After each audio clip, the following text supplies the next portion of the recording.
రెడ్డి గారు మాట్లాడతారు. అందరూ కూడా సైలెన్స్ గా ఉండండి.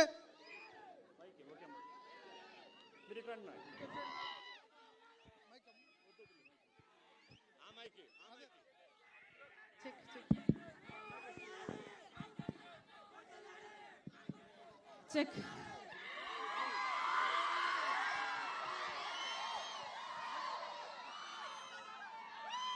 ఇంత ఆలస్యమైన మీ పనులు మానుకొని నా కోసం మీరు సమయం చేసుకొని వచ్చారు. రాజశేఖర రెడ్డి బిడ్డ వస్తుంది, రాజశేఖర రెడ్డి బిడ్డను చూడాలి వినాలి అని నా కోసం ఇంతవరకు వేచి ఉన్నారు. ప్రతి అన్నకు, ప్రతి తమ్ముడికి, ప్రతి అయ్యకు, ప్రతి అక్కకు, ప్రతి చెల్లికి మీ రాజశేఖర రెడ్డి బిడ్డ శిరస్సు వంచి చేతులు జోడించి మనస్ఫూర్తిగా నమస్కరించుకుంటారు.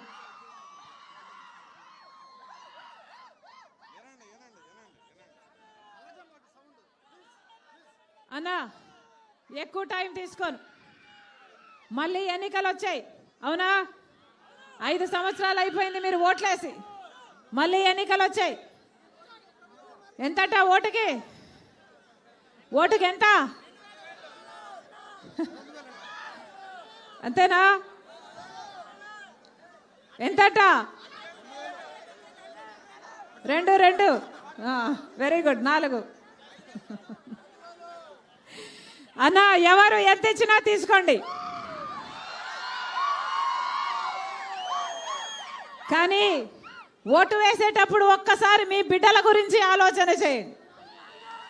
మీ బిడ్డల భవిష్యత్తుకు ఏది మంచిదైతే వాళ్లకు ఓట్లేయండి. ఓటు అనేది మీ చేతుల్లో ఉన్న ఆయుధం. ఓటు అనేది మీ జీవితాలను మార్చే ఆయుధం.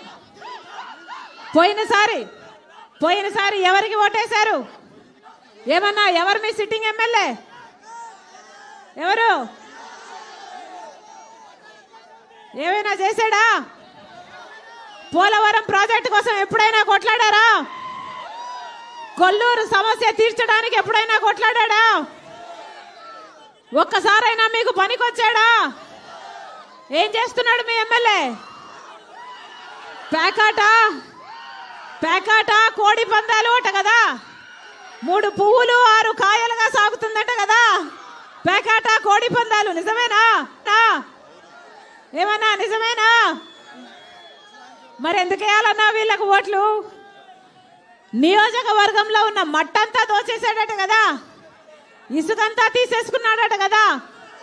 మరి మీరు ఓట్లేసి అధికారం ఇస్తే మీరిచ్చిన అధికారంతో వాళ్ళు దోపిడీలు చేస్తుంటే మళ్ళీ వీళ్ళకు ఓట్లు ఇవ్వాలా లేదా, అధికారం ఇవ్వాలా లేదా, ఒక్కసారి ఆలోచన చేసి ఓట్లేయండి.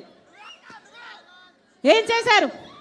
మొదటి 5 సంవత్సరాలు చంద్రబాబు గారు ముఖ్యమంత్రిగా ఉన్నారు. ఇప్పుడు 5 సంవత్సరాలు జగన్మోహన్ రెడ్డి గారు ముఖ్యమంత్రిగా ఉన్నారు. పోలవరం ప్రాజెక్టు ఒక్కరైనా, చంద్రబాబు గారైనా జగన్మోహన్ రెడ్డి గారైనా ఏ ఒక్కరికైనా చేయడం చేతనైందా అన్నా? పోలవరం ప్రాజెక్టు రాజశేఖర రెడ్డి గారి కళ. 80 ఏళ్ల కళను సాకారం చేశాడు రాజశేఖర రెడ్డి గారు. ఆ రోజు రాజశేఖర రెడ్డి గారు పోలవరం ప్రాజెక్టును మొదలు పెడితే అందరూ ఎద్దేవా చేశారు, హేళన చేశారు. కానీ రాజశేఖర రెడ్డి గారు చిత్తశుద్ధితో పోలవరం ప్రాజెక్టు మొదలు పెట్టాడు. ఆయన ఉండగానే 30% 40% పనులు పూర్తి చేశారు. ఆయన వెళ్ళిపోయాక ఏ నాయకుడికైనా మళ్ళా పోలవరం చేసే సత్తా ఉందా? చంద్రబాబు గారు చేయగలిగాడా? పోనీ సొంత కొడుకే జగన్మోహన్ రెడ్డి గారైనా చేయగలిగారా? మరి ఎందుకే అన్నా వీళ్ళకు ఓట్లు? జగన్మోహన్ రెడ్డి గారు ఏమన్నారు? రాజశేఖర రెడ్డి గారి కళ అన్నారు. రాజశేఖర రెడ్డి గారి కళ అయిన పోలవరం ప్రాజెక్టు కొడుకుగా పూర్తి చేస్తానని చెప్పిన జగన్మోహన్ రెడ్డి గారు ఈ రోజు వరకు కూడా పూర్తి చేయకుండా ఈ రోజు ఏం చెప్తున్నారు? పోలవరం ప్రాజెక్టు మా వల్ల కాదు అని చేతులెత్తేస్తున్నారు. అంటే మరి వీళ్ళకి ఎందుకు ఇవ్వాలి అధికారము అని అడుగుతున్నాం. ప్రత్యేక హోదా మన రాష్ట్రానికి ఊపిరి లాంటిది. ప్రత్యేక హోదా వస్తే ఒక్కొక్క నియోజకవర్గంలో 50 నుంచి 100 కొత్త పరిశ్రమలు వస్తాయి. ఎంత అభివృద్ధి జరుగుతుంది, మన బిడ్డలకు ఎన్ని ఉద్యోగాలు వస్తాయి. వచ్చిందా అన్న ప్రత్యేక హోదా?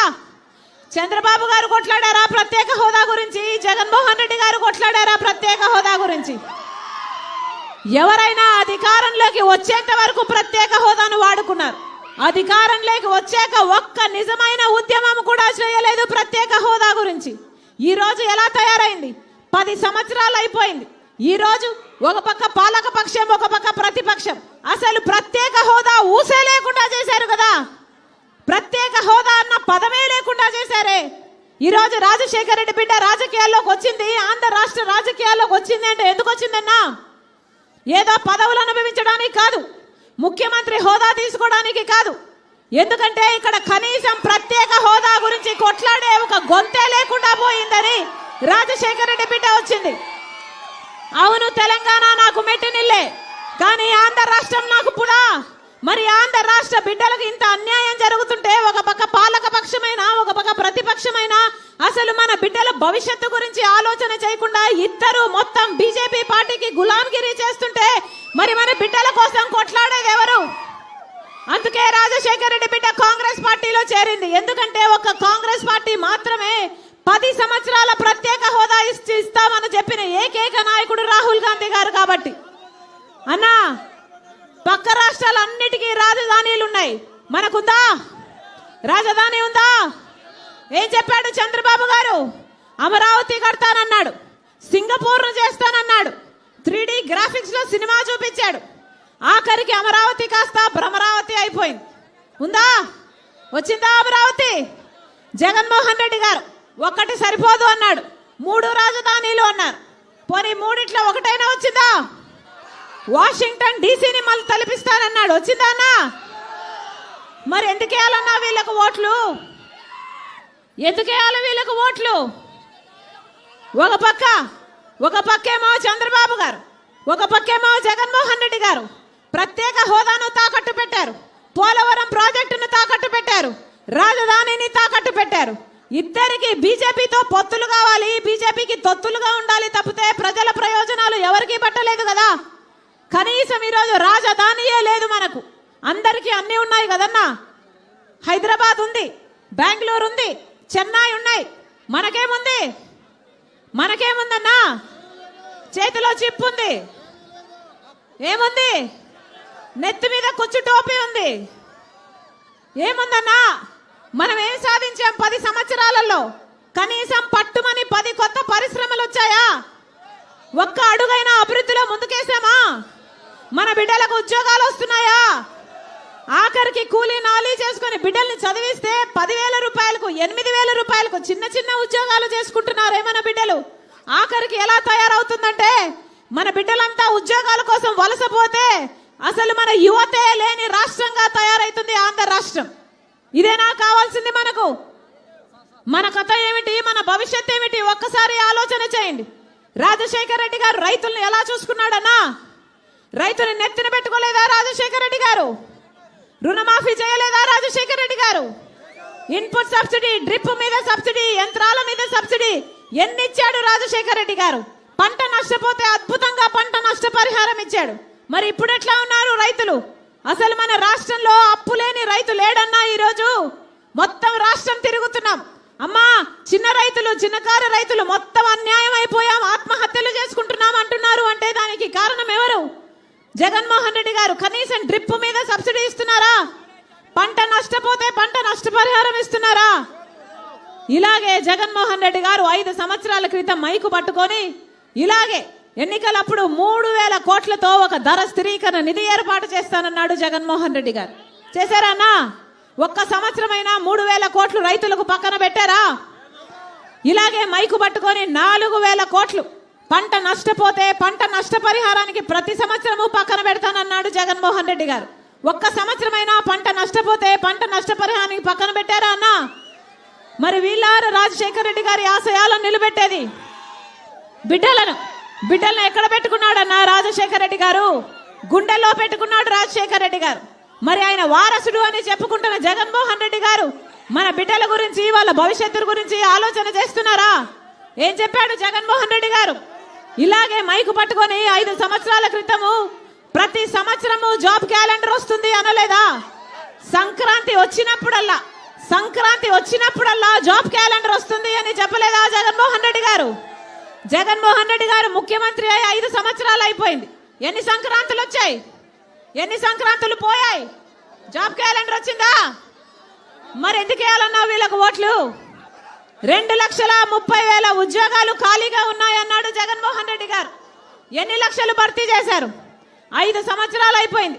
ఈ రోజు వరకు కూడా అదే 2,30,000 ఉద్యోగాలు ఖాళీగా ఉన్నాయి. మరి 5 సంవత్సరాలు జగన్మోహన్ రెడ్డి గారు ఏం చేసినట్టు? గుడ్డి గుర్రాలకు పళ్ళుతోమేరా? ఏం చేశారన్నా? మళ్ళీ ఎందుకు వేయాలి వీళ్ళకు ఓట్లు?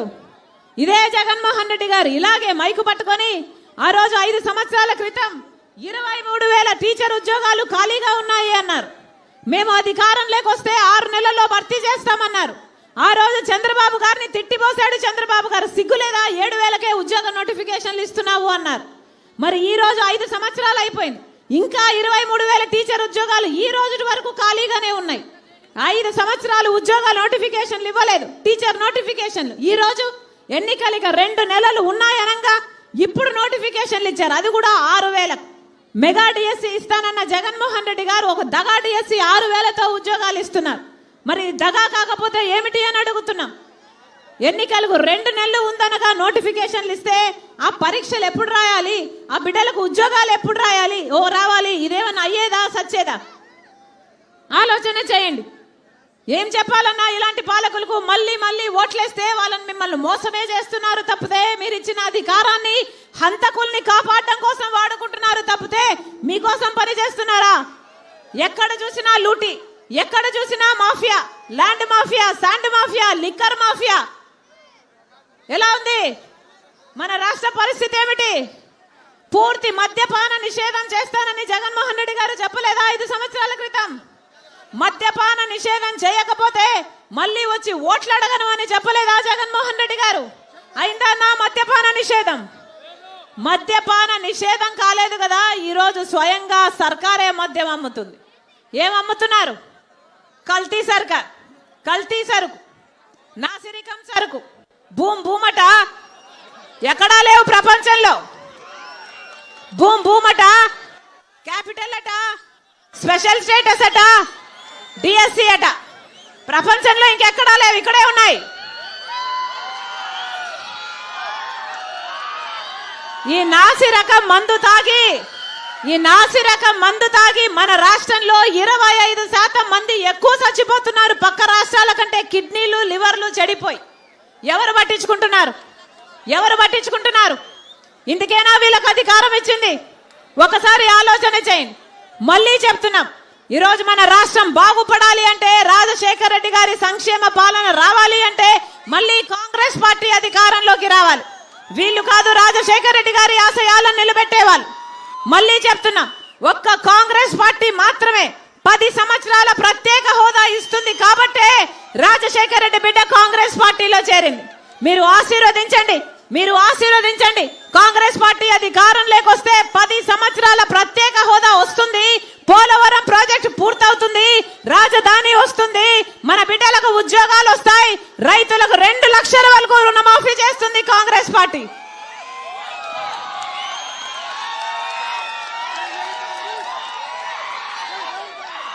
మీరు ఆశీర్వదించండి. ప్రతి పేద కుటుంబానికి ఇల్లు గడవకుండా ఈరోజు ఎంత కష్టమైపోయింది. నూనె, చక్కెర, గ్యాసు, పెట్రోలు, డీజిల్ అన్ని పెరిగిపోయాయి. కరెంటు ఛార్జీలు 7 సార్లు పెంచారు, ఆర్టీసీ ఛార్జీలు 5 సార్లు పెంచారు. ఇలాంటి పరిస్థితిలో ఇల్లు గడవడమే కష్టమైపోయింది. అందుకే ప్రతి పేద కుటుంబానికి ఆసరాగా ఉండడానికి కాంగ్రెస్ పార్టీ ప్రతి నెల 8,333 రూపాయలు అంటే సంవత్సరానికి 1,00,000 రూపాయలు, 5 సంవత్సరాలకు 5 లక్షల రూపాయలు ఇస్తుంది కాంగ్రెస్ పార్టీ. మీరు ఆశీర్వదించండి. మన బిడ్డలకు ఉద్యోగాలు 2,25,000 ఉద్యోగాలను భర్తీ చేస్తుంది కాంగ్రెస్ పార్టీ. మీరు ఆశీర్వదించండి. మళ్ళీ రాజశేఖర రెడ్డి గారు ఇందిరమ్మ ఇల్లులు ఎలాగైతే కట్టారో, సాచురేషన్ పద్ధతిలో ఇల్లు లేని ప్రతి వారికి రాజశేఖర రెడ్డి గారు ఎలాగైతే 40 లక్షల ఇల్లులు కట్టాడో, మళ్ళీ కాంగ్రెస్ పార్టీ అధికారంలోకి వచ్చినాక ఇల్లు లేని ప్రతి కుటుంబానికి 5 లక్షలతో పక్కా ఇల్లు కట్టిస్తుంది కాంగ్రెస్ పార్టీ. మీరు ఆశీర్వదించండి. పెన్షన్లు 4,000 రూపాయలు అవుతాయి, వికలాంగుల పెన్షన్లు 6,000 రూపాయలు అవుతాయి. మీరు ఆశీర్వదించండి. మళ్ళీ రాజశేఖర రెడ్డి గారి సంక్షేమ పాలన సాధ్యం. మీకు మాటిస్తుంది రాజశేఖర రెడ్డి బిడ్డ, నేను రాజశేఖర రెడ్డి బిడ్డను. పులి కడుపున పులే పుడుతుంది. నా గుండెలో నిజాయితీ ఉంది, నా గుండెలో నిజాయితీ ఉంది. మీకు సేవ చేయాలి అన్న తపన ఉంది. మీరు ఆశీర్వదించండి. రాజశేఖర రెడ్డి బిడ్డ మీకు మాటిస్తుంది, మళ్ళీ ఆ రాజశేఖర రెడ్డి గారి సంక్షేమ పాలన మీ ఇంటి వరకు తీసుకొస్తుంది రాజశేఖర రెడ్డి బిడ్డ.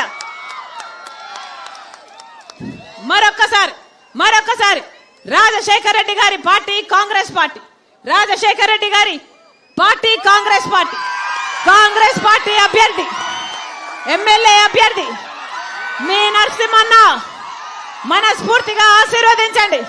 మీకోసం నిలబడతాడు, మీకోసం అవసరమైతే కొట్లాడతాడు.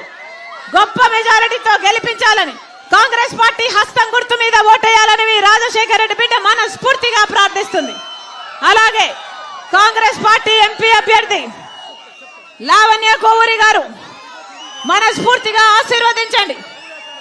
మీరు దీవించండి, మీరు పార్లమెంటుకు పంపించండి. ప్రత్యేక హోదా కోసం అవసరమైతే అక్కడ దీక్షలు చేస్తుంది, మీ గొంతు వినిపిస్తుంది.